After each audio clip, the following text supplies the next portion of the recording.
ரிஷப ராசிக்கான ஜனவரி 2026 மாசத்தோட பலன்களை பத்தி தான் நாம இப்ப பார்க்க போறோம். வரப்போற ஜனவரி மாசம் உங்களுக்கு பணம், வேலை, உறவுகள்னு இதுல எல்லாம் எப்படி இருக்க போகுதுன்னு ஒரு குவிக் லுக் பார்க்கலாம் வாங்க. முதல்ல ஒரு ரொம்ப முக்கியமான விஷயம். இந்த மாசத்தை நீங்க ரெண்டா பிரிச்சுக்கணும். ஒன்னு திட்டமிடுறதுக்கு, இன்னொன்னு ஜெயிக்கிறதுக்கு. அதாவது ஜனவரி 1ல இருந்து 14 வரைக்கும் நீங்க கரெக்டா பிளான் பண்ணாலே போதும், உங்க அதிர்ஷ்டம் தானா வேலை செய்ய ஆரம்பிச்சிடும். ரெண்டாவதா, சரி, இந்த பிளானோட ரிசல்ட் எப்படி இருக்கும் பாத்தீங்கன்னா, தொழில், வேலை, வியாபாரம் இது எல்லாத்துலயுமே ஒரு பெரிய முன்னேற்றத்தை நீங்க பாப்பீங்க.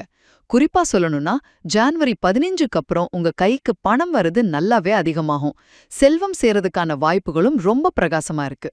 அடுத்து பாத்தீங்கன்னா, ஸ்டூடெண்ட்ஸ், ஆரிய குடும்பம் இவங்களுக்கு இந்த மாசம் ரொம்பலே சாதகமா இருக்கு. காலேஜ், யூனிவர்சிட்டின்னு ஹையர் ஸ்டடீஸ்க்கு ட்ரை பண்ற மாணவர்களுக்கு முதல் 2 வாரம் சூப்பரா இருக்கும். வெளிநாடு போற முயற்சிகளும் நல்லபடியா முடியும். முக்கியமா ஒண்ணு, வீட்ல இருக்கிற பெரியவங்களுக்கு இது ஒரு ஜாக்பாட்னே சொல்லலாம். அவ்ளோ சந்தோஷமான நேரமா இருக்க போகுது. சுருக்கமா சொல்லப்போனா, ஜான்வரி 2026 ரிஷபராசிக்கு சரியா திட்டமிட்டீங்கன்னா பெரிய வெற்றிகளை அள்ளக்கூடிய மாசம் இது.